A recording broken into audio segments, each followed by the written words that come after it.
TH, raise that soul. Let the terps take control. Funky buds in every nation.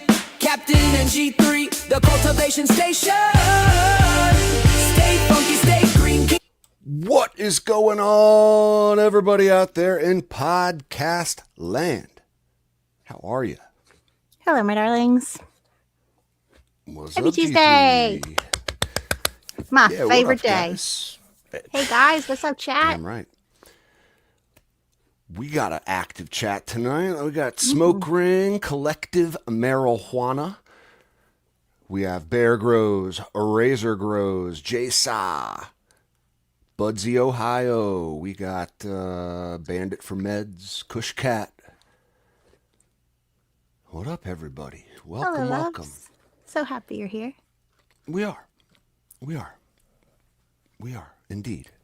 And I'm happy to join you too, G3. Of course. Happy the to see you, pleasure is as mine. always. It's as like, you always. know, as is tradition, we don't really talk during the week. This is our catch up with one another and share it with the community kind of thing. It's, you know. Yep. we So keep what's it been going vibing. on? Anything fun? Anything exciting? Oh, yeah, always. Always. Yeah, I have, IRL stories. Yeah, I have lots of fun stuff going on. So, in fact, some of that's going to be launching soon. Ah, the sticky notes. My sticky notes. Oh my God. So in addition to sticky notes, because my brain just like never freaking stops, I'm actually going to have to grab it to show you guys because it's cool. So give me a second, 35 seconds. I'll be right back. Oh, she's leaving me for 35 seconds. We're going right into the what are you smoking on segment. Oh my God.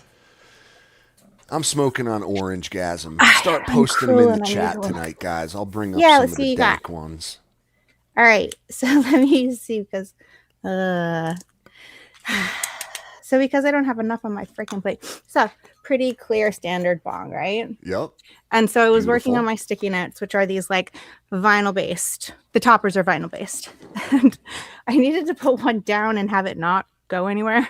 So I stuck it to the side of the bong and it stuck. And then I went, oh shit, hold on a second. And then I started doing things like this, like, I don't know if you guys can see that. It's a little canna leaf pentagram. Yeah. And then I just started doing shit like this. So you can like stick it on there and it stays. Ah, you get like bomb Bong swag. stickers. I like that. I love it. I like that a lot. Yeah. Yeah. So I did like this one this afternoon because I'm just fucking around with this shit now. So I've got like our little our tent pirate. I need that. So I'm just gonna like take it to the front. It's gonna go. Well, my castle sign is right there, but I want that. do. I want that. Oh, that's so cool. I love it. Sticks right on the glass like a magnet. That's badass. Yeah, it is. And I'm gonna be talking to some breeders anyway about using their logos for sticky note stuff. So I'm gonna be like, hey, can I make some bong stickers with your stuff? It's gonna be great. So that's fun. So I've been on a hyperfixation of that for like 2 days. Uncharted territory here. That's Things are real great. cool. Things are fun. So yeah, that'll be fun. Hey, you're they'll be dropping soon. Your neurodivergentness results in great things for the community, G3. Yeah, my brain Your doesn't stop. hyperfixations So we get, and your like rabbit tent holes and non-sticky stickers. yeah, that's badass. That's Yeah, very and it'll be badass. fun if I can, like, if you got a canitrol or something, you can stick a giant one to the front of it. Sticks onto any metal or glass or hard surface like that. And it peels right off. You can Peels right stick off. something else on it. Yep. It's like what are those things kids put in their Crocs? Like the little personality pins. Yeah, exactly. And the cool thing is, like, if you use stickers on a bong or something, not only is it messy, it gets destroyed if you try and clean it. They get like worn off in time. These, I actually had a whole bunch on her yesterday, and then I wanted to clean her because I clean her regularly, and I just like took them all off, laid them to the side, cleaned the bong, let it dry, stuck them all back on. That's great. That's awesome. Super fun and silly and great. So yeah, I'll you guys can get this soon. Gotta let us know. Gotta let us know. I know, I'm sure a lot of people will jump on that. Yeah, I hope so. It'll be great. And the fun thing is, really, like, I'll have standard stuff, of course, but I can do custom stuff. So I can be doing new stuff all the time. So your Logos own and personal quotes logo. and yeah, I made one that says "Don't get caught" the other day. All right, I need have a that, big, like, and I need the fancy tent girl pirate, good. and it's just I'll gotta make you all real of them. soon. They're Real great. soon. It's Is that the super real fun. BGG out there? Will the Look real out, BGG BGG. please stand up? Yeah, you know me.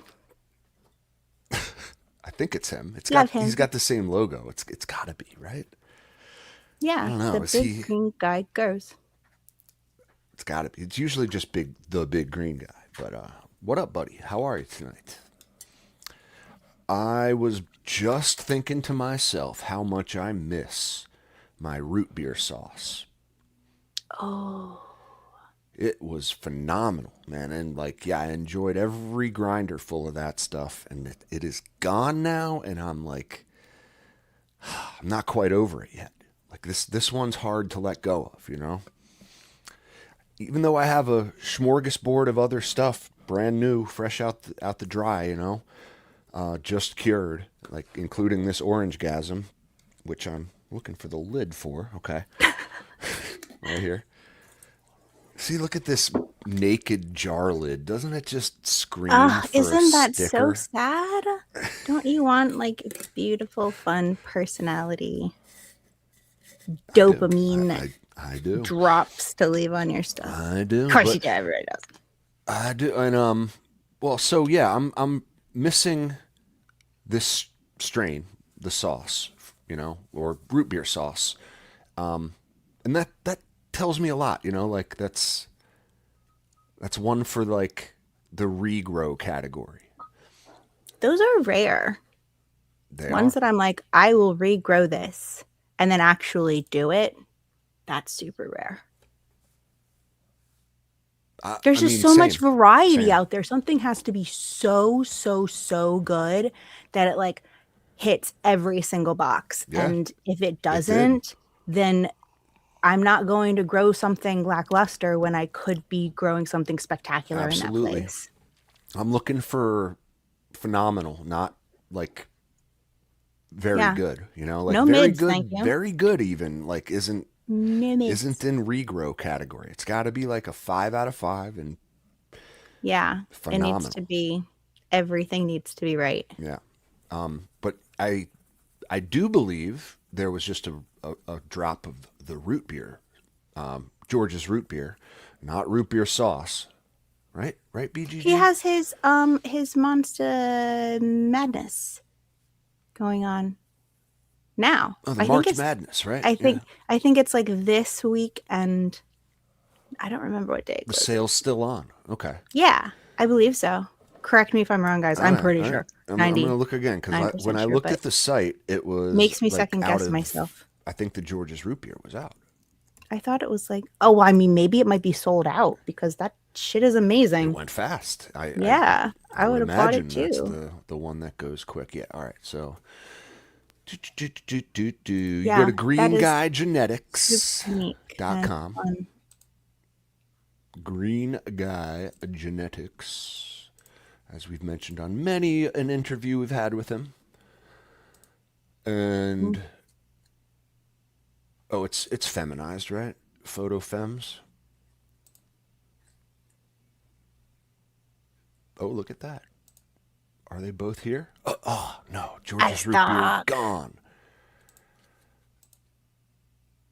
But we do have root beer sauce. Okay, this is different. What is root beer sauce? Or is this is it? George's root beer crossed with the sauce. Oh. I guess this is just... We just have been mispronouncing it for a month. Or did BGG rename it with like a dad joke in his mind? I don't know. He'll have to tell us. Because I swear it was root beer sauce, and I'm not This is not a Mandela effect kind of thing, right? But yeah, hey, 30 still in stock. If this is, it looks like it's the same one. Seems like it. We just called Look it at by that the wrong happy name. bear. He's stoned as hell. Yeah, he's got his honey pot. Is That's that- really Is that pretty. the one I grew? Yeah, dude, that's my Is root that beer yours? sauce. Yeah. It's, Like, these pictures look very yeah. familiar. Yeah, that's the one I grew. For sure. That's my tent. I can look at the picture on the back of the wall right there. Yeah, I could tell. There's my window AC unit and my ring light in the background. Yes. Yep, that's my attic. Oh my gosh, Beautiful. that's hilarious. Yeah, I'm like this. I miss her. I miss Oh her. wait, Now this is me. I'm starting to like. I'm in the. I'm seeing her everywhere phase of the longing for Oh, this girl. absence makes the heart grow fonder. Seeing her everywhere now. Oh, but yeah, We got the space pupper again. I just might. I just might. I mean, did you feel that same way about either Irie Maiden or Ramscotty? I did, of course. Yeah, of course. So I grew Ramscotty twice, and I intended to grow Irie Maiden twice, but like when I went to pop the next batch of seeds, they did not pop. We had some sudden seedling death syndrome occur. So sad. I hate when that happens. I absolutely hate when that happens. But it happens. It's heartbreaking. It is. Oh, I hate that too. I had that happen with the Cosmic Queen recently. It's just like, no. So what happened with your Cosmic Queen? Do you know, like She what popped, the like she problem was? popped the tail. Tail looked great. I still use the paper towel method because it works all the time for me. Even I've for never your had a problem with autos? it. I thought you'd go straight to soil. Yes. Nope. Although with this second round Cosmic Queen, I'm going to direct. So this next time, because I'm done fucking around with this. So Okay. she had a tail. It was really pretty. Everything looked healthy. She popped right alongside the Juicy Ahaloro, and she was looking great too. Juicy, they both got planted. Cosmic Queen into the giant 48-gallon, Juicy into a 6, and Juicy popped within 24 hours. She was above soil, open, rocking within 24 hours. Okay. And Cosmic Queen, 24 hours, 48 hours. Oof. At 36 hours, I'm like staring at it and starting to like brush away bits. And now that is still a very short amount of time, 36 hours after you're putting it into soil for it to get up through that, to that's establish post- itself, to get up. That's post-popping. Yeah, that's like Yeah. just, Yeah. see, the taproot's already out. It's just to sprout above soil.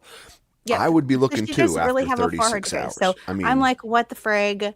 I swept some back and didn't see her, and I was like, okay, at 48 hours, I was like, that's it, fuck it. And I went through, I was like, we're gonna find her, and I went really, really, really carefully. I actually used that super delicate fan brush from my trim bin to kind of like, because I wanted to find like a paleontologist. that turn. Exactly, because if she's established, I don't want to fuck with her. She just took a little extra time. Okay, you do you, girl. Like, put her back to let her cook. But I did not find that, and I kept going down, and I finally found the top of the seed hole, and she just didn't. Once she got into the pot, she just did not move. She just didn't do anything. So, wah happens. Womp womp. Yeah, it does. It know why. happens to us organic growers a lot more, I believe. In this happening to me repeatedly, kind of like throughout my grow career, right? Like the sudden seedling death syndrome, whether that's like after a transplant when the taproot's already been sprouted, or if it's just like straight to soil in like a hot organic soil, right? Yeah. I've always thought it's just it's too hot. The soil's too hot. There's too much going on. a little tiny seedling with a little tiny taproot requires like a delicate, kind of more inert medium. And I've just always thought, like, man, there's too much life in there. Like whether that's soil mites crawling all over the little tiny stem, like you see that sometimes. Sometimes I get that, like the white, like fungus, the hyphae that starts growing on top of like the cotyledons, and I'm just like, all right, when that happens, it's fucked. Yeah. It's fucked, and it's yeah, like whether it's too many mites in the soil or too much mycorrhizal. I when I put my seeds, the popped seeds, into soil, I use an inert core when I first transplant. Okay. So like the rest of my soil's pretty hot. But that first initial part, and even out a little from that, we like ombre. We ombre the hotness. Gradient. It's a gradient. So the center is like mostly cocoa core and a little bit of peat to like kind of help bind it a little bit more, like and mix or a something. little some perlite in there as well, but it is mostly inert. It's mostly cocoa. And then as you get further out, it gets hotter and hotter and hotter. Great way to do it. Kind of like concentric hotness. Hotness levels. Like Dante's circles of hell. That's exactly what I was just thinking of. Like it's the inferno of the inferno. Yeah. It's like when you approach like the 7th ring, that's when you really start to get hot, and like the demons are just everywhere. It's got to make sure you're mature at that point. It's a bad scene. Walls of flames. Yeah. So it happens, She's fire tornadoes. She's no longer with us. It does. Fire tornadoes. I had a fire tornado at my tent this morning. I don't know. Hell no, jeez. I wonder what plant hell looks like. Do plants go to hell? All plants go to heaven? I've seen some circles of hell on the microgrowery subreddit. So okay. They're out there. It's just like a bad grower's tent. Or like end up in joints stress testing program. Oh yeah. There you go. Like a 99-degree tent in the middle of a Vegas. One of joint studs. A Vegas garage. So yeah, we're talking about failed seedling sprouting. Grinch grower agrees. He says he thinks mites or something in his soil were eating his seeds once. That totally, I agree, man. He says he waited 5 days twice, and both times they just disappeared. Sucks. Yeah. Soil beavers, is that what we were calling them? They were, I think we did call them that a little bit. Yeah, but that was exceedingly bizarre, okay, when that happened to me, because it was an established plant. It was like a growing, healthy, lush-looking plant. And then one day, I come in, and like it's hanging on by a thread, like the stalk, what was once, like at least like a fat pencil in thickness, like for those people with the poor motor skills in elementary school. Myself, I was one of them. I go in the tent one day, and it's like leaning over, hanging on by just a little piece of stalk, because it was eaten by soil mites. Like there's no other explanation for it. This can happen. So be aware. Be aware of the level of hotness of your soil, for lack of better terminology. Especially with autos. Things just don't go. It could be genetics. It could be she didn't like the transplant. It could be a shift in temperature. It could be anything. Could be. You're just like, oh, thank you. Yeah, keep, of course, follow like germination protocol, like keep your temperatures high, keep your humidity high. I'm always going to advise a heat mat when it comes to germinating. Like you want those temps at like 82. Keep the soil temp in like high 70s. You're good, you know. Yeah. I use a humidity dome on all my cups or pots. Oh, definitely humidity dome. Of course, I mean, remove those when. yeah, once they're relatively established. I give them usually 24 hours above soil in the dome still, and then I'll I'll start giving them time out. I don't like taking the dome off and just like leaving it. I like to like slowly give them time and have them get used to it, because I feel take like them off that is right can as be soon as they're shocking. up. As soon I as give they're up. them 24 hours, and then I'll start like reducing the amount. Like I'll like lift aside a little bit so there's more.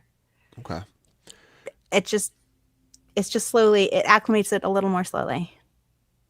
Less shock. Yeah. Okay. So I guess I do the same thing, but I kind of just spike the humidity in the tent on purpose. Then, like, I and mean, I'll yeah, put then it, there's tent humidity up to like 85. you So just come at we're it from the going other from like side. 95 down to like 85, and then by the time it's mid veg, you're 70% humidity maybe.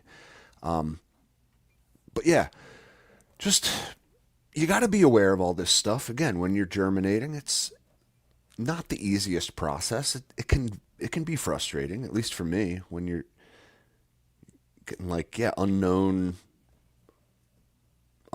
seedling death causes, and then like excavating, like you were saying, digging around in the soil after like 24, 36 hours. I mean, shit, if you go right to soil, okay, let's be honest about it. I'm not going to start doing that. Like, I put the dry seed in the soil, water on top. I'm not really thinking about, well, shit, it's been too long. Should I go take a look, start the excavation? Like, until at least 3 days after. Oh, I leave it. Like, if I direct sow, she's got so much more time. Yeah, I'm like, so how 5 much? days 5? I'm starting to stare at her. 7 days I'm excavating. Fair. I think 5's a. I mean, 5's a lot. I mean, it It depends is, on but your think seeds. of how long some Depends seeds on your pop seeds. real fast, and some seeds take a 100%. little while to get that taproot going. Depends on how old they are Freshness, and how thick genetics. the hull is, and there's so many different things that can affect that, and not all the seeds are going to pop the same. So yeah, a little extra time. But once I see that tail root, once I know that that's popped, we're ticking already. So let's get moving. Okay. But I mean, a failed seed is obnoxious for multiple reasons. Not only because it's like, oh, what the hell? It's also like seeds cost a lot of money. Some of these seeds cost a lot of money. They do. And so flushing that down the toilet is a pain in the butt. Also, then your timeline with all of your other plants are slightly off. That's the part that And you're grinds my gears the most. At least by a week. At least, that's some time. That means those plants are that plant is either going to be a week smaller, or the other plants are going to be a week larger. And so when you're trying to flip something, if you're doing that, I mean, autoflowers, I care less, but I care when it comes to photos. Time. Yeah, it's just time. Time is money, for sure. What do I want to bring up here? Oh yeah, Smoke Ring says he wasted a pack of beans because of a runaway heat mat. Great point, dude. Anytime you're using a heat mat, especially with seedlings, make sure it's hooked up to a controller. Some way to regulate the heat mat. I would never just turn one on and let it do its thing. Even with like a towel or whatever underneath. Yeah, I wouldn't do it. Got to set it to like 82, man. 82 degrees. Perfect. Perfect. I find heat mats to be unreliable. I don't know. At least my heat mat, I have the one from AC Infinity, and when it's on and it works, it's great. but then sometimes it'll like randomly turn off on me, and I'm not sure why. It's not hooked up to any timers or anything that goes off. It just like randomly turns off, and then I have cold seedlings. And that's kind of not cool. We got to get you a new heat mat. That sounds like a heat mat issue, but well, I can call them about it. But like, I mean, honestly, I don't use heat mats all that much, although I need to. I'm telling you, best practices for germination. I would never sprout without mine at this point. No matter the method, even if I'm doing direct to soil, you know what I'm doing? I'm putting a heat mat underneath the solo cups. I mean, usually if I'm going direct to soil, I'm doing a transplant. Usually. Yeah. I don't have a big enough heat mat to put like 4 or 5 gallon pots on, but if I could, I would. I don't think that would do much of anything. If you've got a 4-gallon pot, that heat isn't how far. Well, in the winter time, I would. I don't know, probably halfway, 3/4 up. It would definitely raise the soil temperature, which, if it's not roots too hot, it'd be a good thing. Like grown roots don't really like being hot, though. Like, so they don't. Grown plants don't like warm water. They don't like being warm. They don't like being too cold either. But they don't like being warm. It's not like it's being at the right temperature, and I guess I mean more for like wintertime growing up in my attic or like in a basement. If the temperature is cool, like they're gonna have a bad time. So just best practices for germination do involve a heat mat. At this point, your SOPs should have a heat mat and a controller for that heat mat. But Breeze Bud beer, 3 great things: the Breeze, some Bud, and a beer. Like sitting on top of a mountain, looking on a nice view. Wouldn't that be nice? With breeze in your face, smoking some Bud, drinking a little beer. So he says he saved a couple by excavating. And isn't that the best fucking feeling? When you get that sixth sense in your head, like you hear like those little tiny screams of like baby Jessica coming out of the well. Remember that fucking thing? Donor senses are tingling. You remember baby Jessica? This came up on like my feed the other day, and it's like one of my earliest memories in like 1980s, and this little girl gets trapped in a well. She was about my age at the time, and it was like 48-hour, like glued to the TV news at the time. I remember being like 3 years old, just like, oh my God, she's in a well. Holy shit. How did she get down there? This is the worst sounding thing ever. Of course, they got her out. They like excavated, as one does. You must excavate. When you hear the screams of a seedling or baby Jessica, they got her out. Thank God. And it was like one of the coolest, heartwarming moments. Like everyone's clapping and hugging her, and she's like, "Man, thank God they got her." But it's just like similar feeling. Yeah. Truly, when you get that sense and you go up and you start digging around, or like you do with your paleontology brush, very gingerly brush the soil. I'm just such a klutz. If I go in with my fingers, I will like not pay attention to something or like accidentally lose my balance in some way, and it'll be bad. So I don't do that. That's like taking seed pop the helmets off, seed helmets. I try not to do that if I don't have to, because 75% of the time trying to take them off, I will rip them right out of the soil. Do you? So you were bad at the game operation. Not intentionally. Oh, so bad. Which is hilarious because like growing up my career, I was on the freaking surgery team for like 10 plus years. So yes. Can't do surgery as a kid. Can't do surgery. Interesting. Yeah.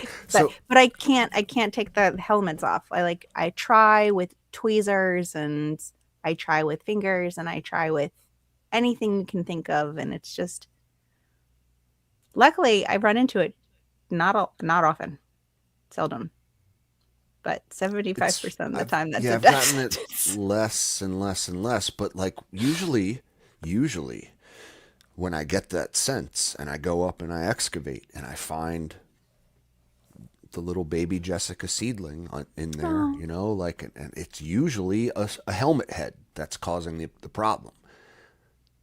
9 times out of 10. So, you know, what do you do?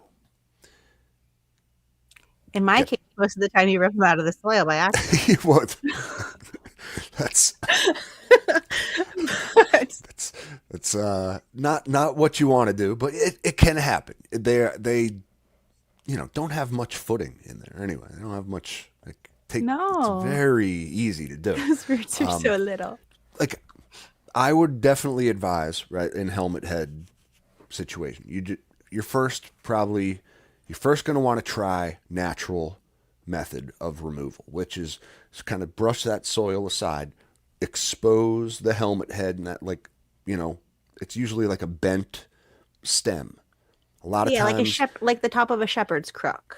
yes, and it, like, the stem will be out of the shell, and it'll be trying to grow, but it can't because it's like it's kind of like pinched in there. It's like a pinched stem, and it's held in there by that seed. Okay, so you could spray it with a little water, a little mist. Okay, Definitely up that humidity. If you don't have a dome on, put the dome back on. Yeah, for sure, and give it 12 more hours to sort itself out. Mm-hmm. Yeah, give itself 12 more hours, and if it hasn't by that point, that's when you got to go in with, the dual tweezer method. Is usually what I do. Yep. Smoke some indica first. Just calm down. You go in there, some meditative breathing. Hands shaking like, oh God, I gotta do this, and then bzzz, you get zapped by the sides of the operation game. If you can have a way to game.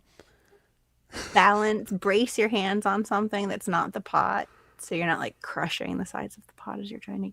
And it's so delicate. It is. Kush agrees. He says helmet extraction often leads to accidental decapitation for me too. Good, that makes me feel better. So, again, thank God they got little baby Jessica out. Oh my God, there's so much that could go wrong.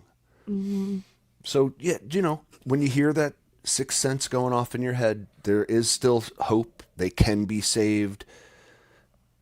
You can do it. And side note, like Smoke Ring says, that was the first time the news did nonstop coverage. It was like the first, like, the invention of the 24-hour news cycle kind of happened because of that event. People were just like, no, I need to know. Like, I'm not looking away until we know if she's getting out of this fucking well. So you can thank CNN and Fox News and MSNBC. They were all kind of birthed right there. Interesting. The country banded together. Oh, it was solidarity. Didn't matter who you were. For the seedling. You were rooting for the seedling. I mean, baby Jessica. Same thing.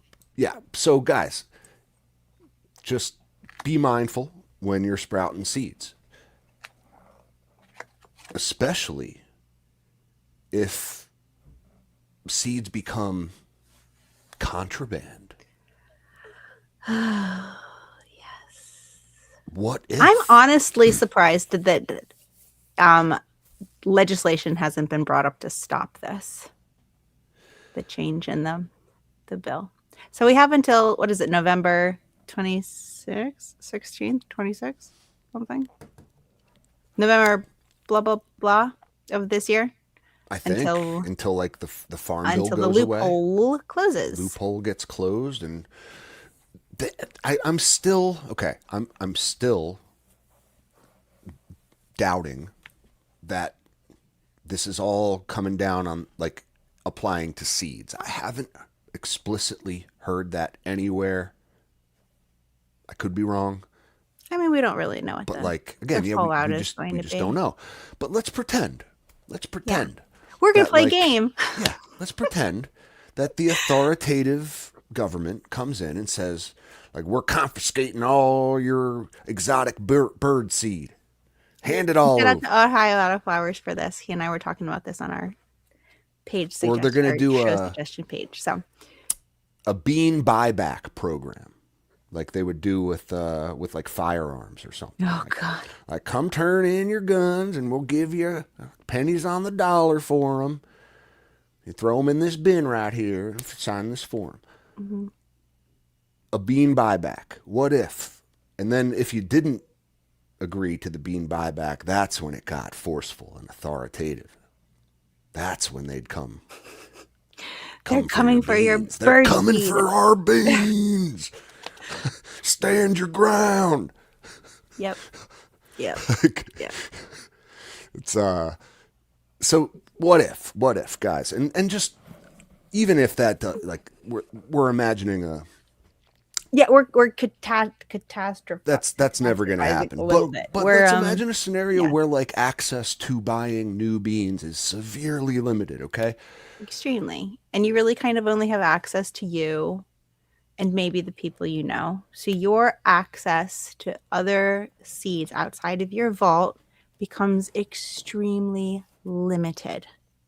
That's right. We don't actually think this is going to happen. It's just a game. It could though. So it could. it could. It could happen. Just like it's you know, not like anything is possible. the bombs could drop at any point, G3, and we could descend into a nuclear winter. And there are people out there who have been preparing for years for the specific scenario that they will feel so fully vindicated if and when it, you know what I mean? Like, imagine how like, just like, I told them so. I told them they should be building bunkers. They didn't listen to me. They all thought I was crazy. It could, you know, like let's build a seed bunker. Yep. Let's So build a if seed you were bunker. going to build a seed vault that was going to carry you through the rest of your grow career, and you really didn't have access to other genetics to bring in, what is important for you to have in your vault so that you can properly grow, breed, expand on your knowledge of the plant, etc. It's a What do you great want to have? question. What should you not have? I mean, my first, you know, the obvious answer is everything. You know, like Noah's Ark. We're gonna just do 2 of each animal. Like 10 of each. You know, like literally at least 2 of each. But everything from auto flowers to photo periods, from reg seeds to fem seeds. We're talking exotic hybrids to land races, everything in between. Like in the ideal scenario, right? Like you would build like the Svalbard seed bank and have a little bit of everything. Yeah, but we don't all have Probably sugar not- daddies. Yeah, that's you probably know, not realistic. funding our seed buy. At least I don't. I don't. So within reason. Got regular seeds, autoflowers, and colloidal silver. Trying to do the Alex Jones voice. Colloidal silver. Oh, it's funny, dude. So I mean, we're all obviously going to have our We have limitations. homegrown local favorites. You know, we're all. I personally think we all probably are going to have some Malabrihe in our collections. We're all going to have some BGG in our collections. We're all going to have a little joint in our collection. So all of our like you know, Favorite we know breeders. these guys. We know how they breed. They're big in our community. We've seen their plants a whole bunch of times. They're trustworthy. They're on the cutting edge of breeding. They're working with interesting genetics. Yes, of course. Have some of this. What else are we going to have? Definitely. So, I mean, my let's assume, okay, we're starting from nothing. We're very little, okay? We're new to the game. We're just like, we're getting into this now. You got 6 months. Why, oh, why? Getting Did into it the game have now, to come, you're you know, like, we're at the point where we caught the fever and we're just like, fuck, it could all disappear in a couple months and I could lose my access to buying all these great genetics. Okay. I'm lucky. I got in years ago. Okay. I've built up a little vault myself, you know, but if you're starting with nothing here and you got a couple months to do it, man, you will definitely have limitations. You're going to have to go with like, we're going to have to hit a couple bases, I think. Like, and first of which, I'm going to have to say regular seeds as like a primary thing that you should have in your, like, regular, if they want them to be autoflowers or photo periods, okay? Could be either. Don't care. Reg seeds. That way you can make, you know, next generations, S1s. You can do breeding projects. You can harvest pollen. Reg seeds, 100%. Now you can reverse females and breed that way, but there are limitations because there are certain aspects of the plant that are not carried by female plants. And even if you switch them, it's still going to be female genetics. So True. Having that variety in your breeding program, if you're going to have to rely on yourself to make more seeds to grow your own medicine, because what you buy now probably won't last you forever, breeding is going to become a necessity. Having that genetic variety behooves you. Definitely does. Definitely does. Maddie Bloom, I'm sorry, dude. He said the colloidal silver for reversals. Is that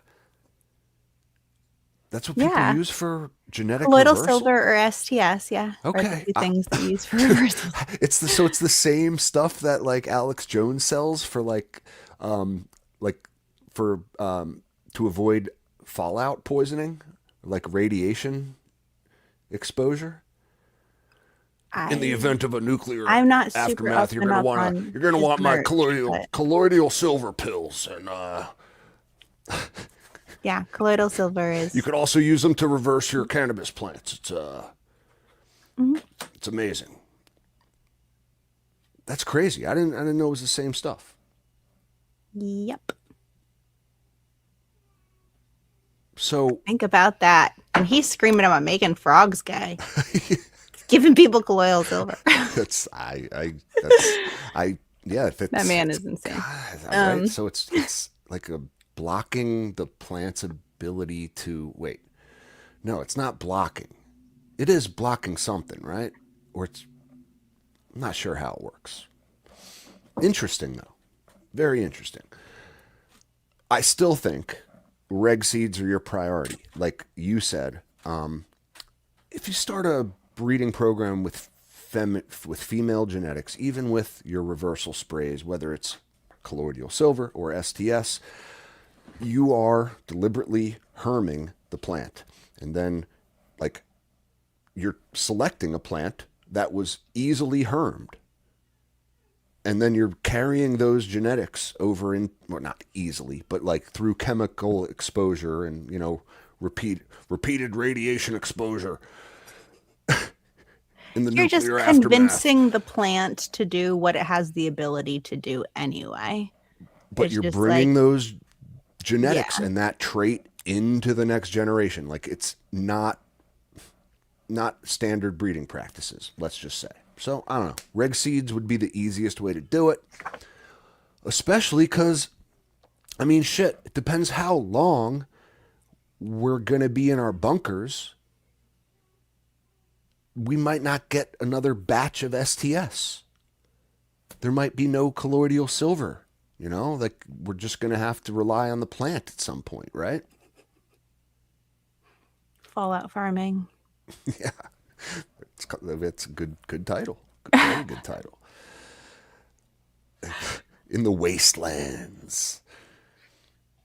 I mean, so I reg seeds think- are hard to get though. Like, and the reg seeds that you can get, because they're not super available, you might have a harder time finding cultivars, strains that you specifically want. You might. There's definitely, like, when you look at a breeder's portfolio, they typically have, like BGG did. He had different regs and fems in their selection, right? Like they're not always the same. You can't always get one strain and, you know, both feminized and reg. It just doesn't work like that. That's okay.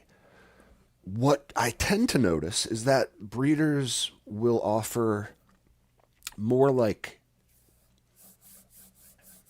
I don't want to say basic. That's not the word.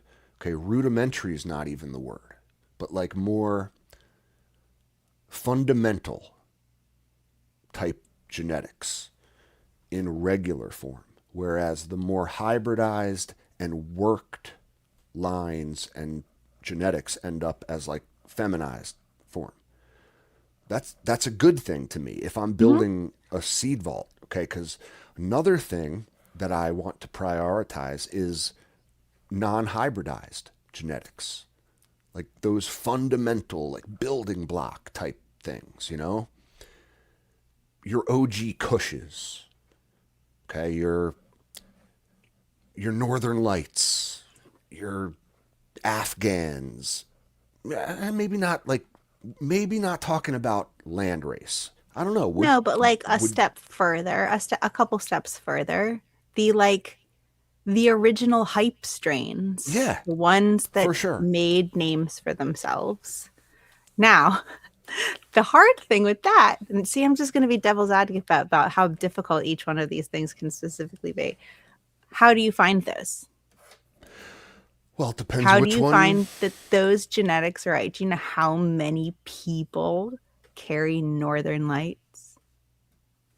Oh, How do you say they find do. the I mean, real Northern yeah, Light? ILGM says they do, you know? Yeah, everybody does. Everybody and their grandmother carries the Northern Lights. And I'm sure we've all grown Northern Lights from a variety of different people. A lot of people have.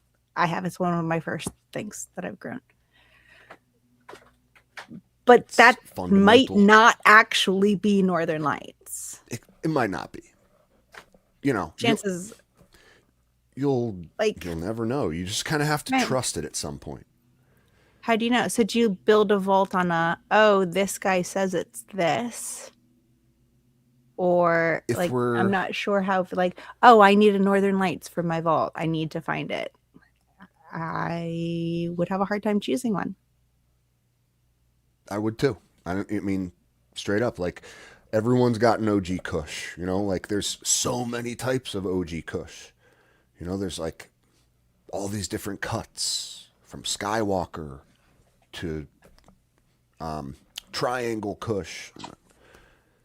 I mean, many, many, many different Kush variants, okay? Mm-hmm. I don't think it matters, to be quite honest. I think if you're getting it from a reputable source, they're gonna have, like, at least you're in that OG Kush family gene pool. Okay, doesn't matter what cut. If you open up the genetics in a breeding program, you're gonna find a ton of cool shit. That's why you want those fundamental type strains, because, like, when you look under the hood, there's like a V8 engine, you know what I mean? Like, pristine, okay? Just humming away. It's like, it's just, you can open it up, and they work really well in those breeding programs. You're going to want to start in the wasteland. Yeah, they're the blocks that most other strains that we have today are built on. Yep. If you go back far enough, you will find one of those original ones in almost everything. So, and I mean, there are Straight some up. companies that do say that they specialize in that type of preservation and genetic offering. I think, oh yeah, Ohio Autoflowers mentioned one. AG Seed Co. Good I think option. that's Todd Um, McCormick's, isn't it? it might be. But But I he would has a assume lot he's got, of you know, original stuff. building block stuff. One Yeah, that he I has would like his recommend. purest indica is there, and he has a whole bunch of. I think I saw a Durban on there that was Okay. supposed to be very genetically pure. So yeah, One I would recommend is Katsu. Katsu seeds. mm. He's got a lot of, non-hype, kind of like OG old school stuff. And Katsu's been around for a long time. Long time. Long time. Long time. And he's got a lot of regs too. And it's like those are, you know, the type of stuff, if you're building a vault, that's where I would look with, kind of like classic stuff. I mean, again, not quite land race. You're gonna want something a little more like stable than that. So Stable. a couple like, those first couple iterations of hype strains at the time were like your skunk number one. Good luck finding that, but man, that would be a good choice. Thinking like again like White Widow. The first couple names you remember hearing. Yeah, AK-47. gelatos and jet fuel and I'd stay away um, from the gelatos and jet fuels. really, Yeah. I would absolutely bring in just I because mean, a maybe have a gelato is couple a in the very vault. unique, specific terp profile, and that offers more than just the flavor. That offers aspects medicinally as well. And so gelato could be very medicinal for a lot of people. True. True. 100% it does. Gelato is unique. If you have room in your vault and time and money before the bomb hits, by all means, get some. But I guess what I'm saying is if you don't, like, you'll eventually find that if you look hard enough in I mean, a good yeah, if you enough gene throw enough pool. monkeys into a room with full of typewriters, eventually you'll get Right. Shakespeare. But like the work has already been done for Yeah, me. totally right. Totally right. So, I mean, it's just like fast forwarding a little bit. I think I can spare one or two If seeds for if you them. want if you can get them in time before D-Day, then do And it. that is going to require a little bit of research. I definitely wouldn't just like pull the trigger on the first one you see. Look at some people's plants who've grown them. Look at how the breeder describes it. Look at the actual lineage of the plant itself. Look at the description of the parents and the grandparents, and just see if that's what you're looking for. Because some things claim to be what they are not. That's couldn't be more true. I think it's always buyer beware when it comes to seeds, and we all know that. But like, let's just assume everyone has reputable sources. We all know to avoid ILGM at all costs, no Yes, matter please. what they say on their Google search results page. I do not care. So again, for the vault, Yeah, I actually thinking of this over the last couple of days has shifted my actual plans for purchasing in the future, because a couple of things that are important for me that I have just from my personal growing interest. I want mutants from Terpene. So I want like their Menthitic Croco, which is their fern leaf style mutants. okay, They're so beautiful. Oh my God, stunning. I've seen those. So I want some Terpene mutants. So like I want some like original Freak Show I want some, let's see, I want some Picasso from Cali Seeds, which are like the beautiful variegated ones. Okay. Because all of those would be really fun to play with just from a genetic standpoint. So part of my vault, I want something Some unique a little kind off of kilter, weirdos. some mutants, something that's a little strange because That's a I good mean, idea. I'm not only, if I'm the last person surviving and my seed vault is going to save cannabis forever, those are important process parts to have. They are, if for no other reason than if like some weird blight comes into your garden and wipes out like all other genetics except for the one with the fern leaf looking leaves. For whatever fucking reason, it's just got the resistance to the blight. Like I don't know. Right. Who knows? In Genetic that same diversity. veins, I want I'm gonna be pulling a lot of stuff from Hoku. So I would be going like they actually have a lot of the old school strains as well, but they also specialize in CBD, CBG, THCV heavy strains, and breed and like foundational genetics for people to breed with to create, more medicinally spread, I guess, Yeah. varied, more medicinally varied cannabis. Yeah, you're gonna So want. not just THC, not just like a little bit of CBD Yes. here and there. I want some like 1-to-1s. I want ones that have all CBD and no THC. Yeah, I'm gonna want that George's root beer sauce. I'm already missing her. Yeah, like you're gonna want like because if I'm not mistaken, she had a little CBD in there.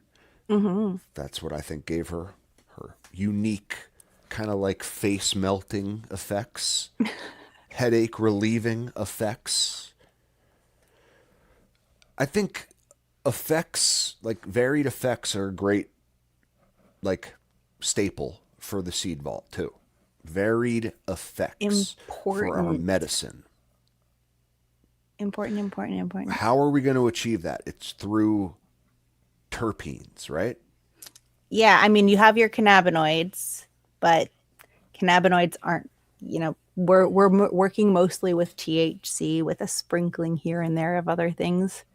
And then you can bring it in, but like terpenes are a way that you can Dial it in. actively participate in knowing how it's going to affect you. How it smells is indicative of what it might do to you, because different terpenes smell differently. Like could be indicative of an indica. Yeah, I think we have a cool chart on We really terpenes do. Yeah, we got and 3 cool charts that I want to show. Shoot, which one did we like best? do the one that has the terpenes in it, the one that's split into pieces. It looks like it's in pieces. The first Because one. this Okay, so this cool. chart is cool because it has the different terpenes and the This one. associated, yeah, I don't know how close we can get. So it has the different terpenes. You can see on the innermost wheel, Here, and then let on me. the outer is like the associated common scent that you can really pick out that's really kind of linked to that. So you can see like linalool in the purple is lavender. I could get lost in this chart. It is. It's so. So I It's think so pleasing. so spreading out your terpene profiles can really spread out how how your terpenes can influence you. And it's not huge. Terpenes are not going to like smack you over the head influence you, but it does have aspects that, kind of encourage one thing over another. Like myrcene's going to kind of make you a little sleepier, a little calmer. Now, this chart doesn't have like associated effects with Mm-mm. like the terpenes, but you know, No, these are just the ones that the like scent. So if you open up a jar of something and it smells like menthol, like, oh, well, that's related to whatever that guy is up here. I can't read it. menthol is a Yeah. tea tree, peppermint. The one, what's right on the inside of menthol? Oh, So like that one. Yeah. isopulagol. Isopulajol. Okay. Isopulagol. Yeah, Yep. So like if you know what that does, if you know what terpenes you're looking for, then you can kind of know what profiles you're looking for. And that's if a you terpene, know, isopulagol. yeah, if you know that you want a variety of effects in your vault, then have a variety of terpenes. Definitely, definitely. So. What's cool about a chart like this is honestly like you can see the relationships of terpenes to one another. I think, and you can Hmm. see them in like all these different charts, I love this one. like this one too. How it's like almost like a circle of fifths in music. How it's like it shows you the ones that are next to each other are the closest in relation to one another. And if I'm thinking correctly too,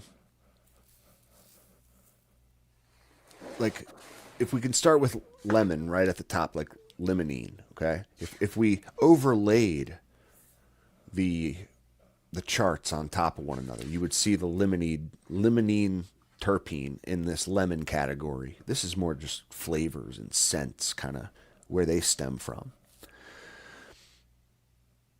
You would see like correlated effects and terpenes with all these different smells and tastes and stuff. So it's all this big web of like interconnectedness and how it's going to affect you. Like they say, the nose knows. I'm so experienced with my cannabis that like I can take one sniff of a jar and know what it's going to feel like before I smoke it. You know what I mean? Hmm. That's the level we can get to with this. Like it's like music, but I'm sight reading my terpenes. Yeah, You exactly. know, I know my terpene theory. I've studied the circle of terps. It's cool, It's so and ridiculous. it's But great. And what it's so true. Like at the bottom, right? Like I've talked about like the meat terps, right? Like it's coming from like this mineral flavor here in the mhm. bitter category, very closely related to chemical smells, metallic, right here in the outer wheel.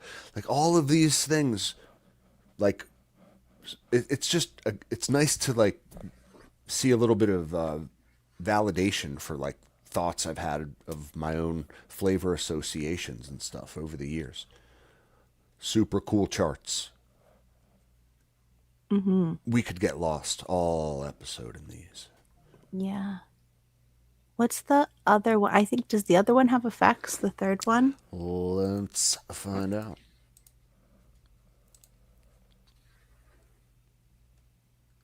It does No, it's not. just the terpenes.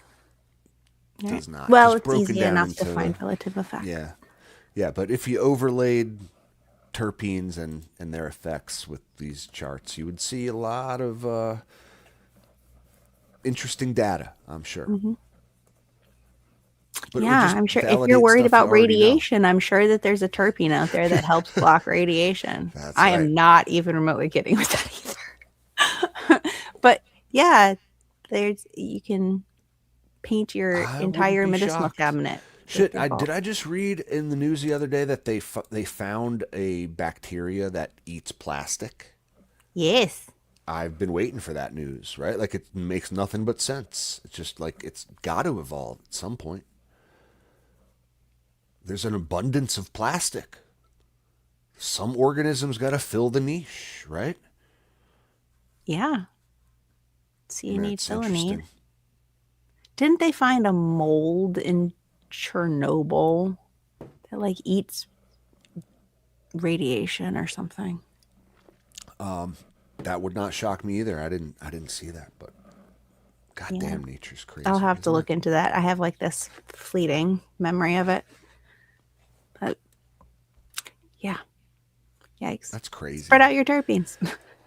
Yeah, and use some kind of circle of terps to help you understand the relationship between all of them. That'll help you give a more diversified approach to your seed vault. Very important stuff. But man, yeah, I could get lost in that. For real. For real. What if you're filling out with non CBD type stuff? Who are your photo period breeders that you're going to go to fill out this vault? I think like breeders is a tough question. I mean, obviously, like you said, we're going with the guys we trust. Our community recommendations, of course. BGG, Joint, Alabrije. You want some Night Owl. You want reputable stuff. Everyone's got preferences, okay? If they're in the community and like they've passed the sniff test from you, right? You've done a little due diligence. You've looked into like what they're all about a little bit. Looked in some other reviews of their gear. I don't know. Then I trust your judgment. You know what I mean? It's like if you got a daughter, right? You just at some point she's gonna bring a dude home. You just got to be like, I just have to trust that you have good judgment. I just have to trust it. Okay. I see the parallel. I don't know. Very silly, very stupid, but There are some like community, well renowned, have been around for a long time, have a lot of genetic diversity breeders out there. Like Humboldt Seed Company comes to mind. If you're interested in blueberries, that's for you. absolutely. I mean, they're like blueberry muffins, blueberry waffles, blueberry pancakes, blueberry blah blah blah blah blah blah blah. All their blueberries. Like their blueberry muffin is the one of the biggest blueberry names in cannabis. Period. It's crazy. There are so many people in the industry that grow that and have it on the shelves in dispensaries. Like it is a foundational strain. But like if everybody has that always forever and it's the only blueberry, well then that's not great either. It's not. But if you're looking for something specific, I always try to go back as far back to the source as possible. Like I don't know, unless yeah, I don't know. It depends because like I want to say like if I'm growing something blueberry, right? Like I'm thinking to myself, I would probably go. Like, what's the most old school blueberry thing I could think of? Right? It would be that DJ Short blueberry. You could probably find S1s of it. You might be able to find a cut even. But I've grown that blueberry from Joint. It was phenomenal. You know what I mean? So it's like, do you have to go that far back to the source? Right. You don't. You just have to trust your breeder, and it's like they've already done that work for you, kind of thing. That's at least how I view it. The guys that we trust around the show, I wouldn't ever think they're going to bring something into their breeding program that they haven't like thoroughly vetted. If they say, I'm doing a new project with Bubba Kush. Like I know that's the real deal, It's because they said it is. Just gotta trust. A lot of it just comes down to trust, G3. Like you're never gonna know if it's like the real deal, anything. People can call it whatever they want at the end of the day, but if it like what we do know is what like certain things are supposed to smell and look like, and Exactly. We just want to if temper our disappointment whenever possible. but if the results are lining up with what the breeder is claiming, then like you have Then no reason great. to doubt, like Unfortunately, you won't find that out until you've already spent the money and you're 4 months into the gig. well, that's again, it's buyer beware. It's It like you is. just do your homework on this stuff. But if you have and you found a person you trust, then it's like, I don't know, you could start your vault right there at their seed page. Like I brought up BGG's website. Boom, right there. Buy everything on his site. Hmm. Start a vault. Find a new breeder you like. Buy a couple of their gear. It's that's at least how I do it. That's how I've accumulated what I have is kind of working breeder to breeder, and just like the more you learn about certain ones, the more you peruse the website. I Do you ever daydream and seed shop? Oh my gosh. Yes. Irie kills me. Just killing Ah, time scrolling through breeder Rastic Jeff, websites. Like, yeah, just you like know you have he's got a got problem. my number. The dude's got golden goat and mango everywhere. And I'm just Well, like, God.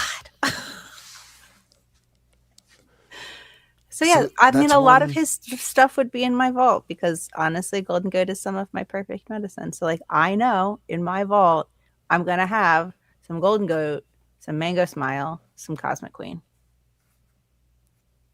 some blueberry something. Gotta have you know, like you would miss those if you didn't have them. As I'm I mean, they're the result of decades of research about what works for my cannabinoid system. And now that I found those, I am not giving them up. You can pry them from my cold, dead hands. Like, if I could only grow one thing forever, yeah, that's a different question. I would find actually what I'm working on finding in the near future, and I would grow that, which is the golden goat mango small cross, because she's perfect for me. I love it. So it's a great staple of our vault is kind of your all-time favorites. Like, like let's be honest. It's kind of like you're on a desert island. What's the one album that you want to have? You get to pick one album for the rest of you. You know what like that kind of situation. So hard. It is very tough, but like I mean, we get to pick a lot more than just one. But it's like, man, yeah, I'd be taking that root beer sauce. I gotta have my meat I'd take a root terps. beer for sure because it's so unique. The meat Definitely. terps. Oh my god, I would I have actually would I would I would need have a my few meat meat terps in terps. mine. Like that would probably be my like desert island terp profile. As crazy as that sounds, I love them, and a real good meat terp kind of fills the right, like it does wonders for my endocannabinoid system. I don't know. Yeah. Don't try it. Don't knock it till you try it. Just saying. I have tried it. I've tried it I know. tonight. I know. I know. But yeah, I'd have to have my meat terps. But yeah, like variety, man. I'm not. I'm happy I don't have to just say I need just one, because man, I would miss my limonene. I would miss my linalool. I would miss all that stuff if I just had meat terps. Hmm. Plus, we've said it a million times. You hit those same receptors over and over and over again with the same profile, the same amount of THC, the same setup. It's just going to lose how effective it is. It's not going to be the same. Not to mention you're going to get sick to death of it. You will. You will. At some point, you'll just not want to smoke it anymore. Yeah. You at least have to have like 3 to rotate between. I don't know. That's like the perfect. I had a whole tent full of night owl mango strains. So it was like Mandela effect and mango myrrh and I don't even remember Were what they else is in different enough from one another? there. They were different, but they all definitely had that mango vibe. I think most of them had mango isle. One of them was mango isle, and the rest of them, I believe, may had mango isle as a parent. So that that was a lot of mango all at once, and that was 4 plants, and that was all I had at the harvest at the same time. It's like by the time I got another strain out and tried that, it knocked me on my ass so hard because it was almost like those other receptors had taken a tea break. They Interesting. just hadn't been hit by anything. Yeah, That's variety. that's a good Spice of point, life. actually. How a different strain can kind of like it's like a instant tolerance reduction just by switching strains, and you can like instantly get like a little higher than you were getting with that one thing you were smoking. I don't know how it works like that, but I mean, if you notice that, at least it works for me. The first time I smoke a strain is when I get the most intense effects from it. Like that's when I get the most physical effects. I get that like the feeling of like almost like chattering down my jaw. I get that yeah, feeling down my arms, like the tingly feeling down my arms. I can feel it in my the chest, warm and it's fuzzies. so intense. Versus the second, third, fourth, whatever time I've smoked it, that just doesn't happen anymore. No, you're just chasing the dragon ever since. That's First time's free. I kind of feel the same way, but doesn't mean the second, third, fourth, Oh, it's not thousandth bad. time that I smoke it makes it not No, enjoyable. it's not bad. But you are kind of right. Like there's some new like region of your endocannabinoid system that hasn't been lit up yet, and then like, the first time it does, it kind of burns brighter than. Yeah, I like that. Interesting. Burns brighter. That is definitely a good way of putting it. It's just a little more intense. It gives you a really intense feel of what this strain is going to do to you. And then the rest of it is just kind of that diminished a little bit. Just a little, just a little. Yeah. Yeah. So I don't know, guys in the chat, live listeners, have you any ideas of fundamental building blocks for our seed vault, or have we kind of hit a lot of Yeah, bases what are we that you missing? Or who are we missing? Are there any like breeders or specific profiles that you think are absolutely vital? Well, yeah, just post your you know desert island strain or terp profile. Let us Desert know. Island strain. Let us know. Your little grow tent in the desert. In On the desert island. wastelands. One palm tree and an AC Infinity for Yeah, like right. That's funny. Wondered if you'd have to. You probably wouldn't have to humidify that grow tent. Be great for seedlings. Great for seedlings. Not so great Yeah. for flower. Mm. Wouldn't that be funny? Yeah. I gotta get the AI artwork for the show, like a desert island with a grow tent on it. Kushcat says sour diesel and Chem 91. Gotta save those forever, man. Yeah, that's. Oh, I love me a good sour diesel. Yeah, That just couldn't like agree more, dude. Couldn't agree more. Like if humanity's going down in flames, we got to make sure that sour D and Chem 91 withstand the test of time. You know, Yep. someone's got to be growing them. In your guys' somewhere. opinion, what's the current closest sour D rocking around And you have a truly excellent sour diesel recently? It's a good question. Like anything recent, you mean like a hype Yeah, not strain like that just somebody who has it now and has done a really excellent job with it. Like it is sour diesel. Because finding the original sour diesel, like how do you even how do you even do that? Everybody's like, "Oh yes, this is sour diesel." Sure it is, buddy. well, there's So many like different variants, if you know? there are good breeders out there who grow it, test it, breed it, work with it, and then they say this is sour diesel at I the end of have to it, trust them. I trust them. So like, who's that breeder? Who do I trust when he's like, this is mine? I got Daz's sour Durban, so I'm excited about Okay. that. Okay. So in it's like so in seed form, when I was looking for sours in seed form, okay, I haven't done the search in 2 years. I would say there may be new stuff. Okay, you're gonna find a lot from Top Dog. I think like he has a lot of that actually more chemi stuff, not so much like the sour diesels.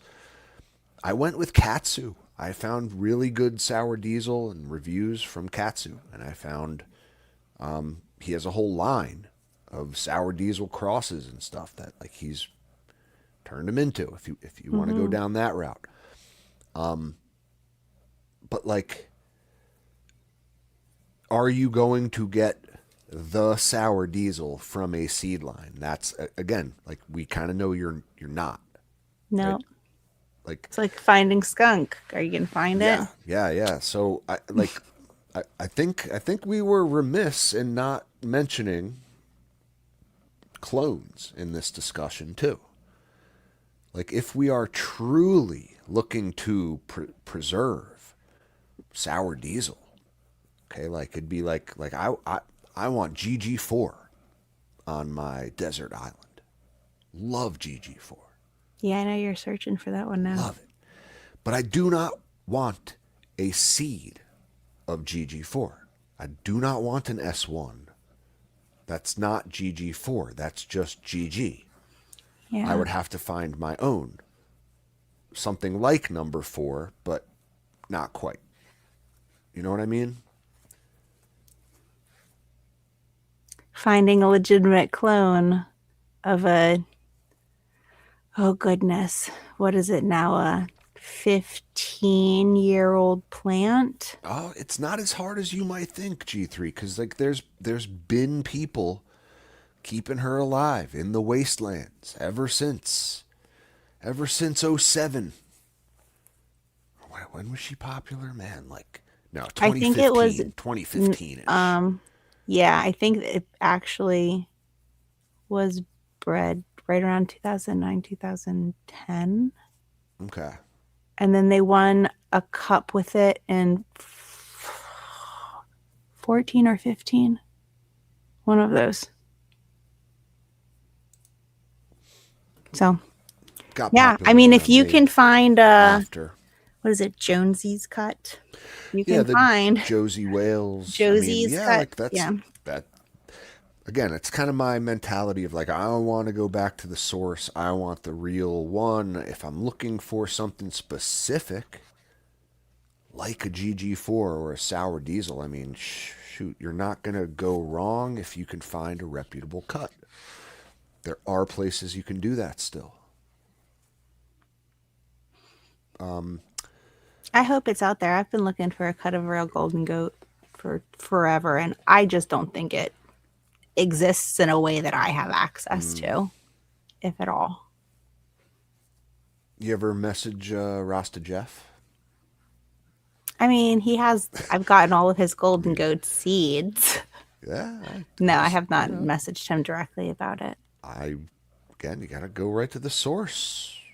Maybe he's got, I don't know. Worth a shot. I mean, Cuts are the worst you can say is I have definitely, no idea what you're talking about. Yeah. but yeah, cuts again are tough to kind of keep in a vault. I guess that defeats Right. the whole purpose of. So, You know, Hard but to- again, yeah, like be mindful if you're popping a bunch of seeds, you're not getting the GG4. That's just unfortunately Yep, it's just GG.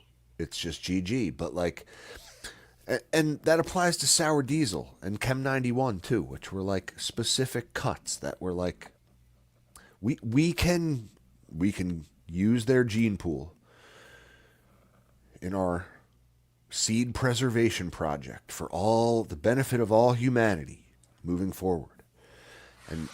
And having like done our research and gotten these great genetics to start with, like imagine the things we'll make.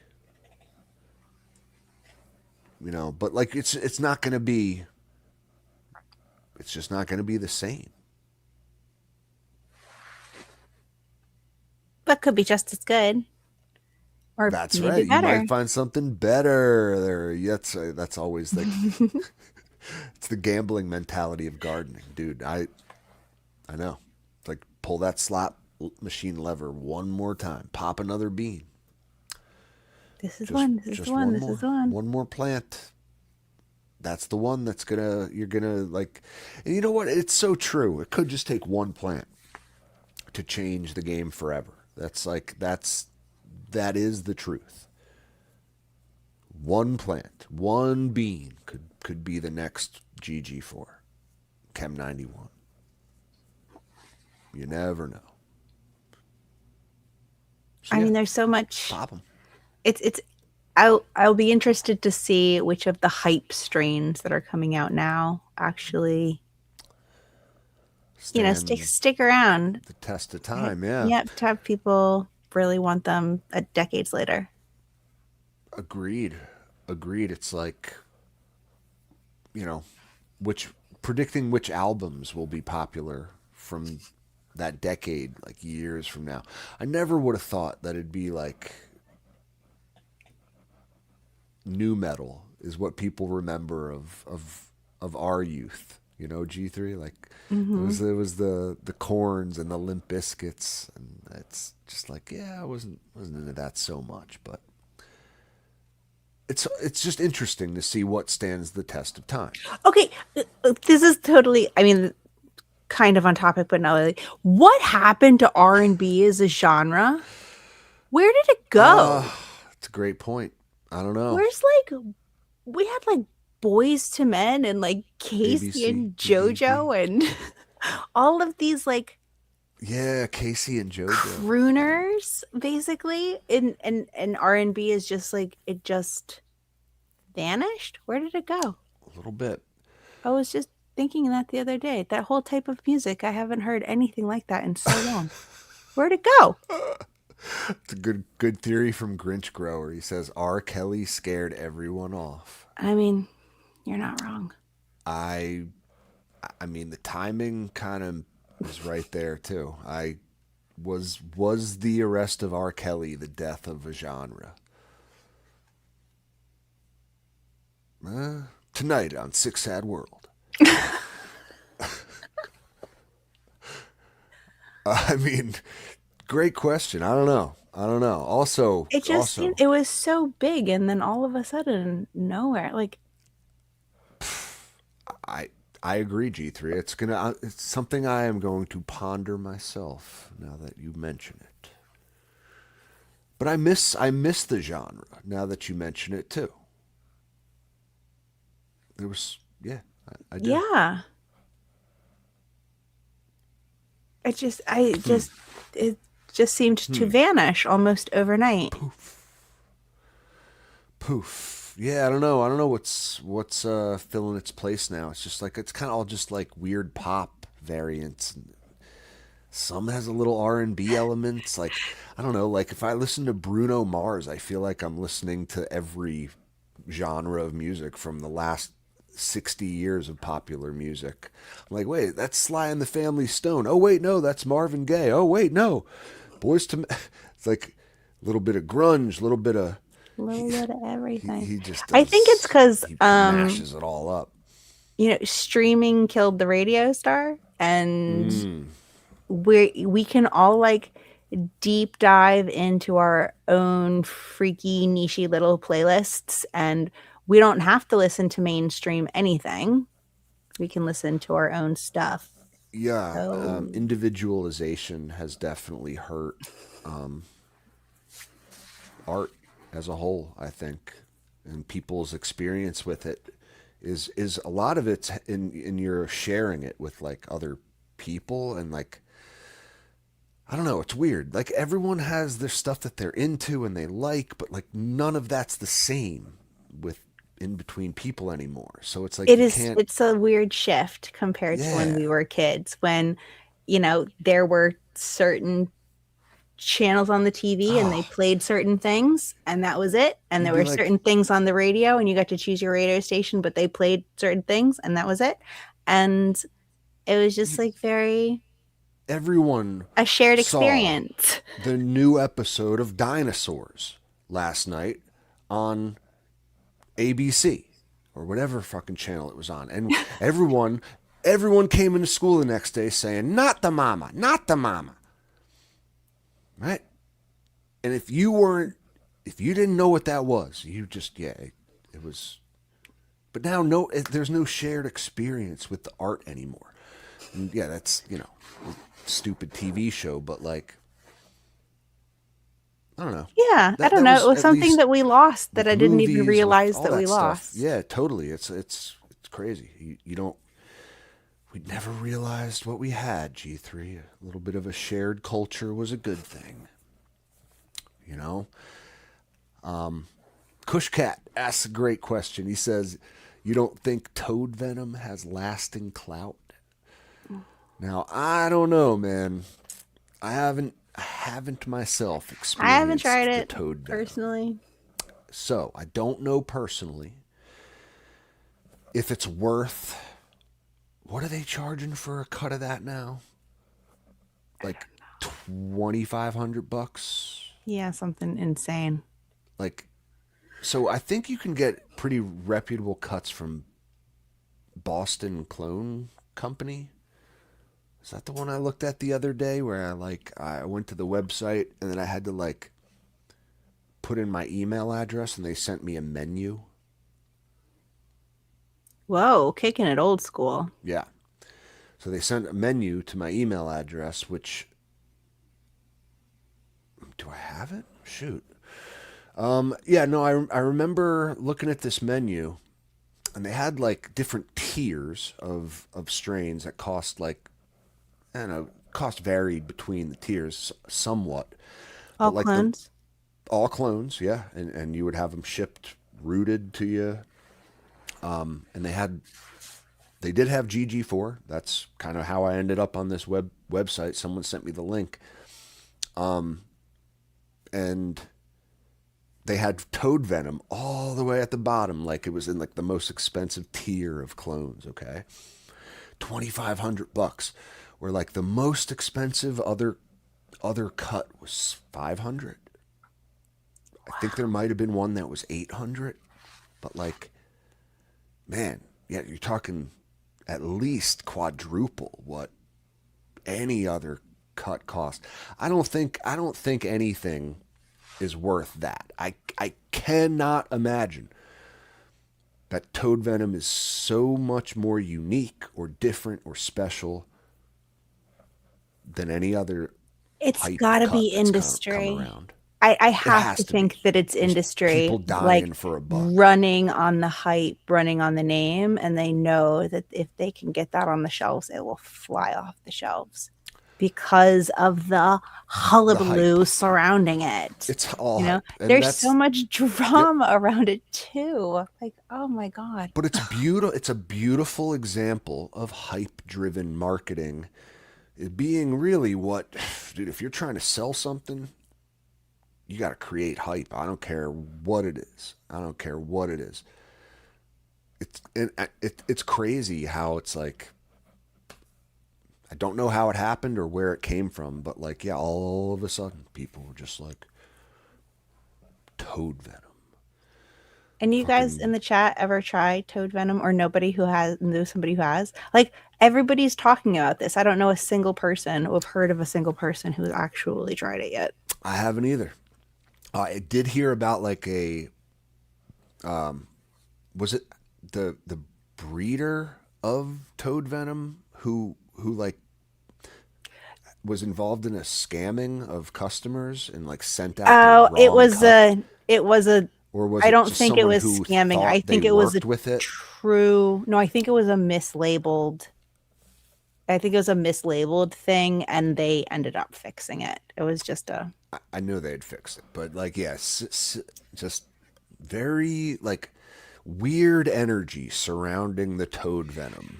Yeah, there's just Strain. like And a like, lot of has people yelling about anyone it. actually tried it? Like, does it actually exist? Or is it all just a figment of the market's imagination?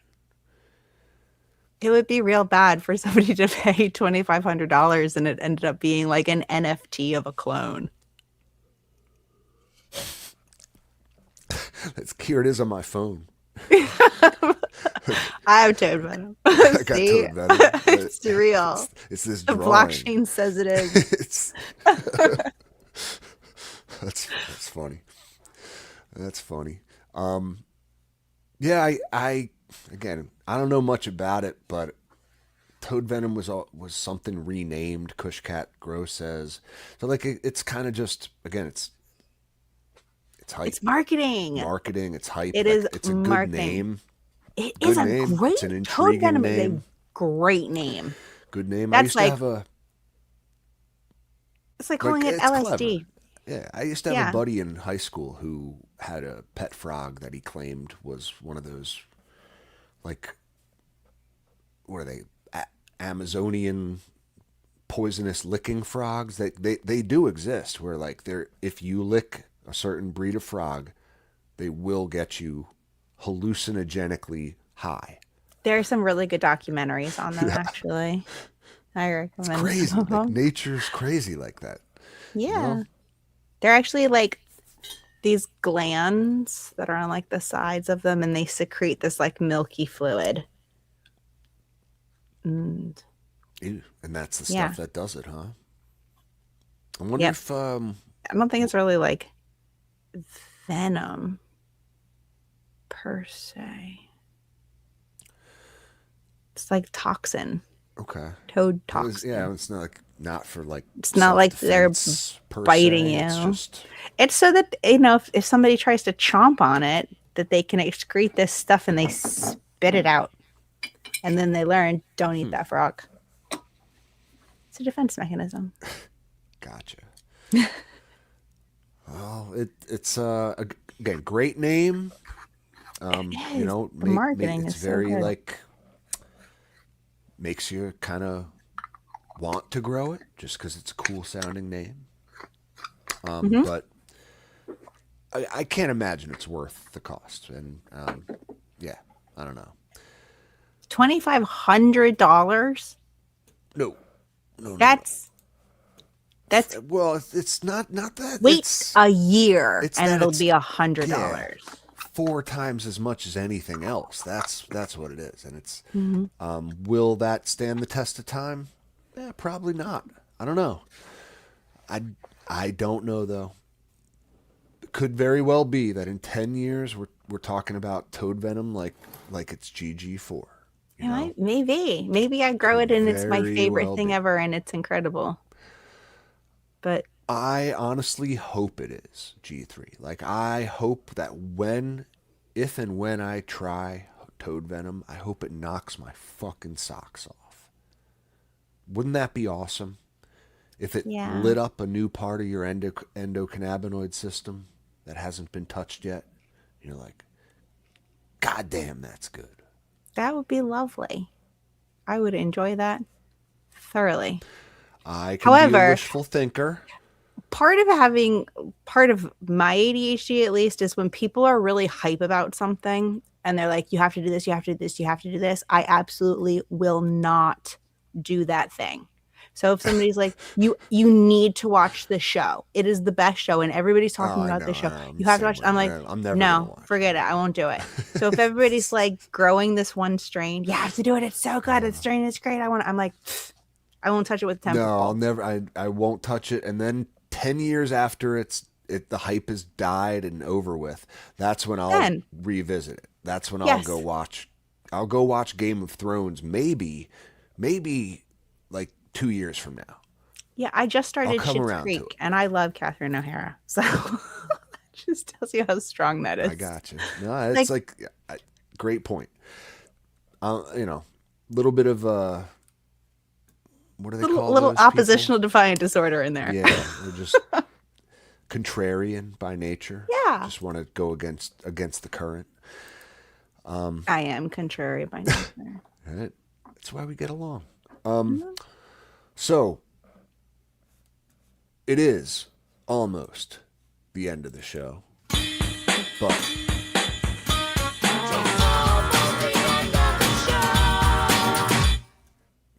I guess before we do that, before we actually end the show, I want to get into a garden. You want to do that with me? Yes, I was worried you were going to skip it. Yeah, No. We can't do that. So tonight we got basic buds. And let's bring it up, shall we? Over on the Patreon Gardens. If you'd like to be a Patreon gardener and have your garden broken into on the show, please sign up on our Patreon. We appreciate each and every one of you. We do. And you guys will be seeing some of those move around in the next couple of days. So if you're on our Discord and you see some movement, don't be concerned. Oh, It's normal. It's part of business. It's Part the of business. way of the world. So in Basics Garden, we have a nice big humidifier, front and center. Love that thing, man. Is that the AC Infinity one? I think it is. Looks like it. It looks like maybe. It's got to be the big. Is it the big one? The big one. That's bigger than mine is, and I think I have the little one. Man, the number of times I'd have to refill that is a third of what I have to do currently. I would very much enjoy that. It has a really lovely top fill too, which is excellent. So you could just like grab. There's like a little flap on the top, literally on the top of that black thing, and you just kind of like flip it up and you fill it right from the top. Very beautiful. Cool. I like mine a lot. I don't like all of their gear, but that's one of the ones I do. Okay. I'll have to look at their humidifiers. All right, so I am noticing also we have an autopot setup. Bravo. Great. Wonderful. Magnificent. They are what look to be the 3.3 gallon plastic pots. I could be wrong. I don't know. My sense of perspective is wrong, like a little off in this because I think it's like a wide angle. I think it's a wide picture. angle. Yeah. So let's move on because this is telling us a lot about his tent. I love how it's kind of like the start of flower. These girls are bent over. There's a net. He's got a lot going on here. So let's see where we're at. Like 5 days later in the tent. The difference already quite up into remarkable. that netting. Nice. I love how it's kind of like he's doing like a circle of them. Like this one at the bottom right is bent to the left. So it's just like moving over to that, like all the pots are in a square. So the one plant is moving over to that next pot, right? And then you see the one at the bottom left is moving up. Okay? Everything is bent in a clockwise manner, is what I'm trying to say. And in doing so, he's filling out that scrognet very nicely. How many plants are in there? I think 5. 6? Yeah, so there's 5 pots. I'm seeing like 4 corners and then one in the middle. 4, 5. Yeah. Okay. Mm-hmm. The one in the middle is kind of like shifted more, the pot at least, toward the top of the tent, and that plant bent to the bottom. So that way, like that gap that would naturally be created then in the center is also going to be filled out. Actually, a quite brilliant layout for your scrognet, sir. This is going to work very well. I have a feeling. Just have a feeling. I think we're looking at a 4x4 G3. I'm just, I think so too. Probably. Oh, and look at that. He's working with joints gear. He's got grape juice and cherry banana bomb. Oh, cherry banana bomb is a Familiar special girl. I choices, sir. I grew a tent full of those too myself. Mm-hmm. This Probably one's your the prettiest grape plant I've juice. ever grown. That one on the left with those like beautiful fan leaves. That lanky one. It's got to be your grape juice. Got some of that BBOJ in her. Look at how much this has filled out in just 2 weeks since the first picture. Wow. It's funny, like that first day when I put up that scrognet, man, it's feeling like I'm feeling a little sad about my tent at this point. You know what I mean? Why? Because it looks sparse? It's not impressive at this point. But if you know what you're doing, you know it's like, all right, like it's in 2 weeks, this is going to be a hell of a show. And that's exactly what, Basic Buds just knew. He trusted the process, man. I love it. And man, look, 16 days of flower. Holy cow. It's a whole new tent, right? It's actually incredible. I want to go back because They really got big. they really grew a lot of branches. That first day of flower,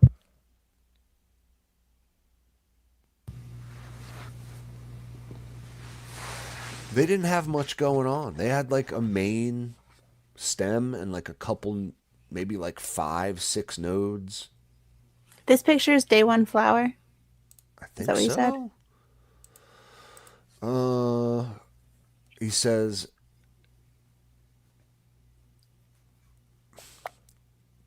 doesn't say first day of flower, but like if I know, just he doesn't say that, but it's the very end of veg or first day of flower. It has to be, because then 16 days later they look like this, right? That's nuts. Look at that. 16 days.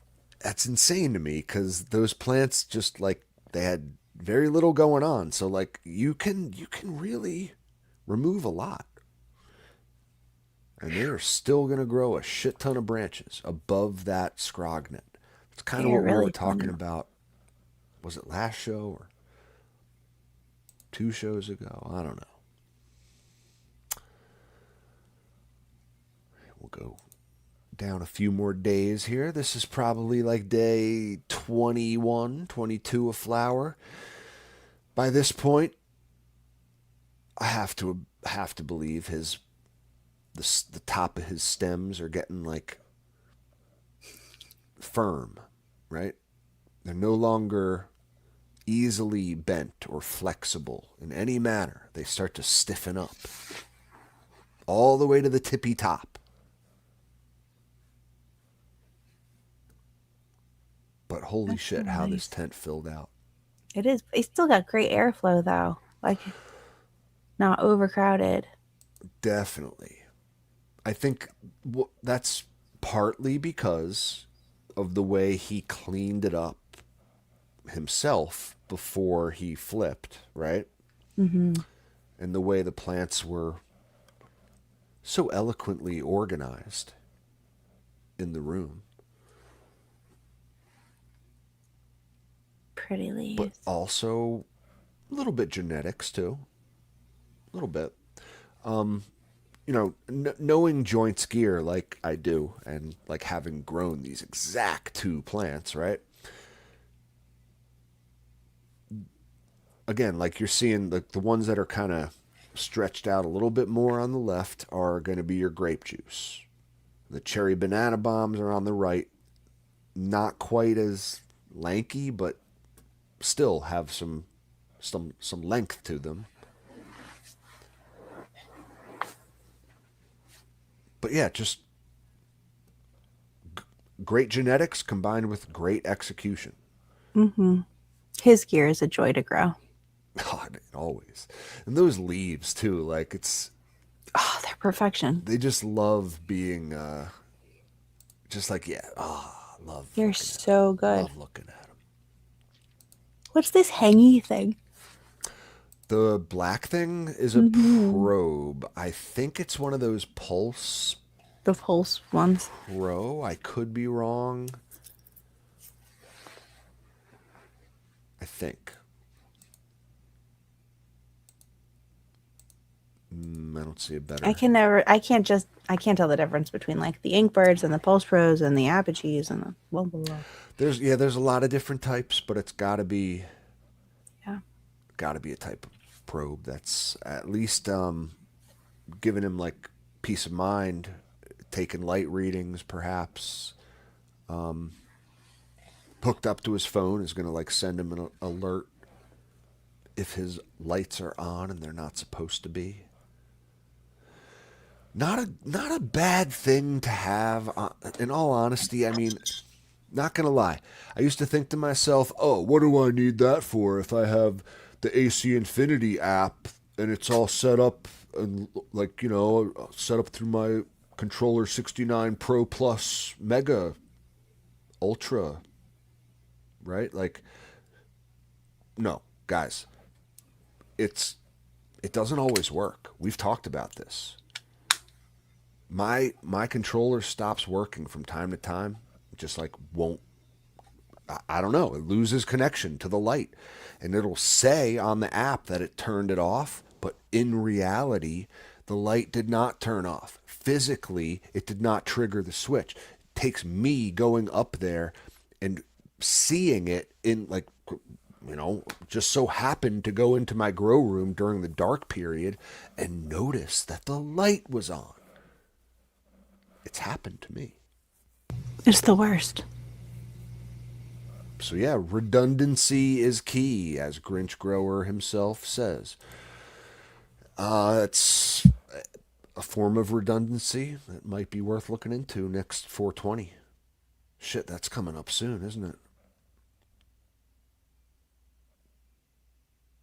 Oh, 420 sales. Oh my god, I don't need to spend any more money. Build your seed vault before you buy redundancies for your grow tent. There we go.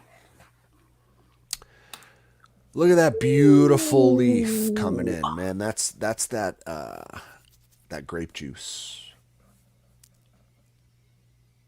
Yep, I like I that. believe I got some of those same colors, but that's a particularly beautiful example of that, like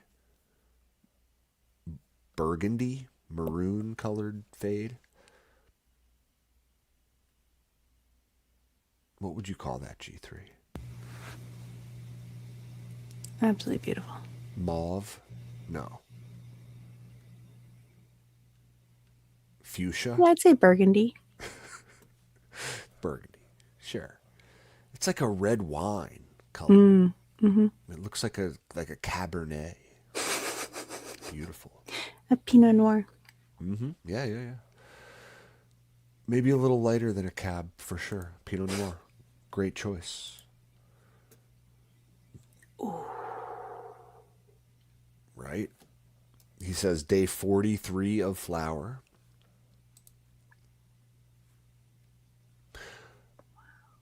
I think when are you're gonna probably take these to day 60, at least day 56 of flower. So I think you're spot on in terms of your fading. And just the way that these leaves look, I would think that they like just turned this color in the last couple days. So you're right on in terms of your timing, dude, with your fade. Really well done. Oh, that's what I wanted to see, was a close-up of the buds. We can really get in there, too. Oh, yeah. This one, I want to say this is the cherry banana bomb, but it's actually increasingly hard to tell with them at this point. Isn't that funny? This one's the cherry banana bomb. It's got a little bit thicker leaves.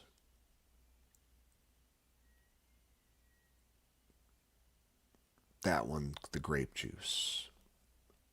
I think. Both beautiful. I think you're right. Both beautiful. And yeah, he says they are sticky. I don't think we saw any like evidence of if he's growing with organics or not or anything. I don't know. Like that's kind of what we got. My guess is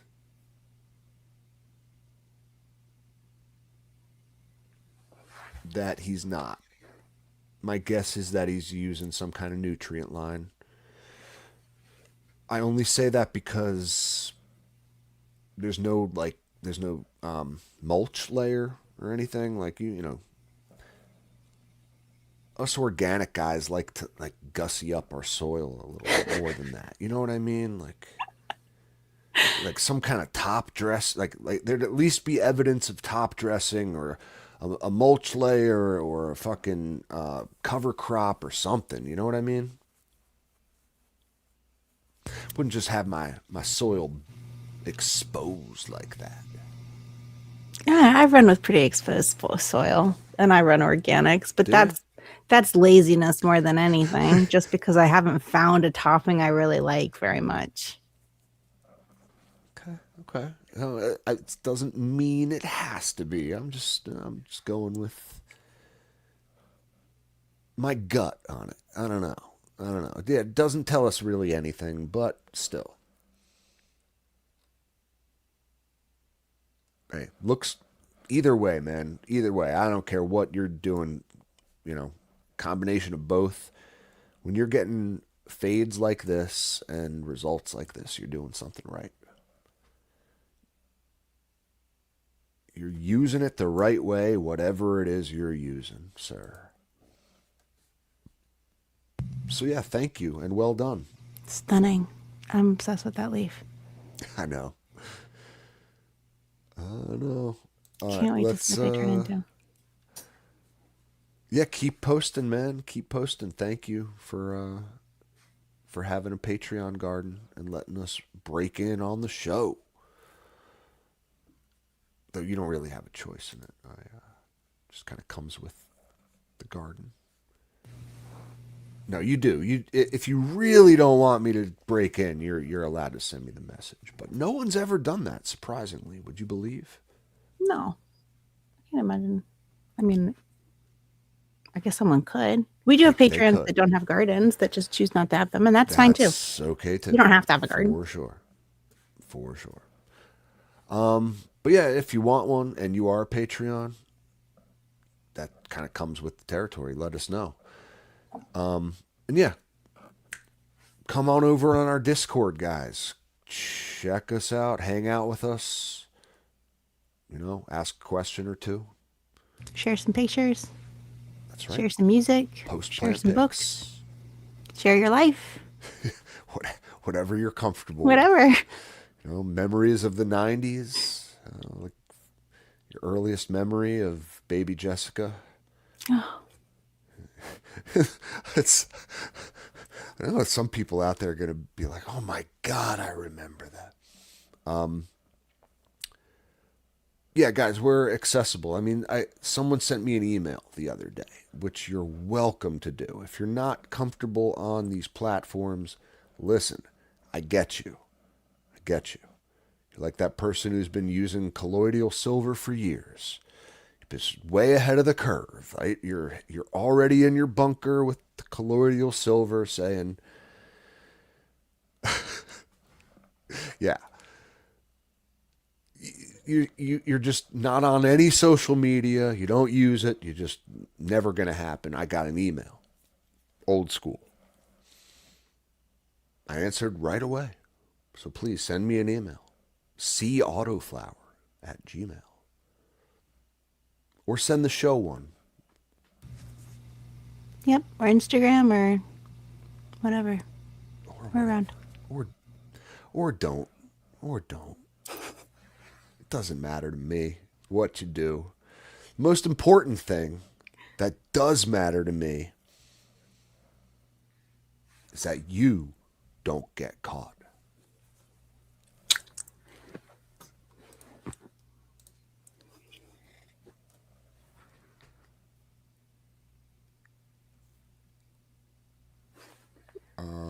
There's a